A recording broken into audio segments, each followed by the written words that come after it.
Hi friends, welcome to my channel. ಯಾರು ಹೊಸ್ದಾಗಿ ನನ್ನ ಚಾನಲ್ ನೋಡ್ತಾ ಇದ್ದೀರಾ, ಸಬ್ಸ್ಕ್ರೈಬ್ ಮಾಡಿಕೊಡಿ.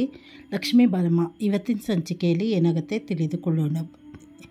ಲಕ್ಷ್ಮೀ ವೈಷ್ಣವ್ ರೂಮ್ನಲ್ಲಿರಬೇಕಾದ್ರೆ ವೈಷ್ಣವ್ ಕೇಳ್ತಾನೆ ಲಕ್ಷ್ಮಿಗೆ, ಲಕ್ಷ್ಮಿ ನಿಮಗೆ ಒಂದು ದಿನವೂ ನನ್ನ ನೆನಪು ಬರಲಿಲ್ಲವಾ ಅಂತ ಕೇಳಿದ್ದಕ್ಕೆ, ಇಲ್ಲ ವೈಷ್ಣವ್, ನನಗೆ ನಿಮ್ಮ ನೆನಪು ತುಂಬ ಕಾಡ್ತಾ ಇತ್ತು, ಆದರೆ ನಾನು ನಿಮ್ಮನ್ನು ನೋಡ್ತಾ ಇದ್ದೆ ಅಂತ ಹೇಳಿದಾಗ ವೈಷ್ಣವ್ ಆಶ್ಚರ್ಯದಿಂದ, ಏನು ಹೇಳ್ತಾ ಇದ್ದೀರಾ ನೀವು ಅಂತ ಕೇಳಿದ್ದಕ್ಕೆ, ಹೌದು, ಸತ್ಯನ ಬಯಲಿಗೆ ಇಳಿಬೇಕಾಗಿತ್ತು, ಹಾಗಾಗಿ ನಾನು ಬರಲಿಲ್ಲ ಅಂತ ಹೇಳ್ತಾನೆ. ಆಗ ನಿಮಗೆ ಈಗಲೂ ಅನಿಸುತ್ತಾ ನಮ್ಮಮ್ಮನೇ ಇವೆಲ್ಲ ಮಾಡಿದ್ದು ಅಂತ ಹೇಳಿ ಅಂತ ಅಂದಿದ್ದಕ್ಕೆ, ಈಗಲೂ ನಿಮ್ಗೆ ಅನುಮಾನ ಅಲ್ವಾ ವೈಷ್ಣವ್?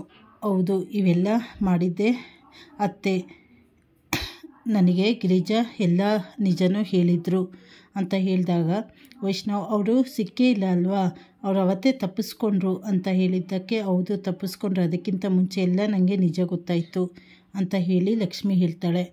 ಆಗ ವೈಷ್ಣವ್, ಆದರೂ ನೋಡಿ ಇವೆಲ್ಲ ಮಾಡಿರೋದು ಕೀರ್ತಿ ಅಂತಲೇ ನನ್ನ ಅನುಮಾನ. ನೋಡಿ, ಈ ಗೊಂಬೆಗೋಸ್ಕರ ತಾನೇ ನೀವು ಒಳಗಡೆ ಹೋಗಿದ್ದು, ಇದು ಕೀರ್ತಿ ಹತ್ರ ಇತ್ತು ಅಂತ ಹೇಳಿದ ತಕ್ಷಣ ಲಕ್ಷ್ಮಿ ಆಶ್ಚರ್ಯದಿಂದ ಆ ಗೊಂಬೆಯನ್ನು ತೆಗೆದುಕೊಂಡು ಸುತ್ತ ನೋಡಿ, ಇಲ್ಲ ಇದು ನನ್ನ ಗೊಂಬೆ ಅಲ್ಲ ಅಂತ ಹೇಳಿದಾಗ ವೈಷ್ಣವ್ ಶಾಕ್ ಆಗ್ತಾನೆ.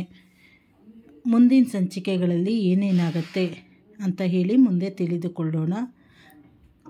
ಚಾನಲನ್ನು ಲೈಕ್ ಮಾಡಿ, ಶೇರ್ ಮಾಡಿ, ಸಬ್ಸ್ಕ್ರೈಬ್ ಮಾಡಿ. ಧನ್ಯವಾದಗಳು.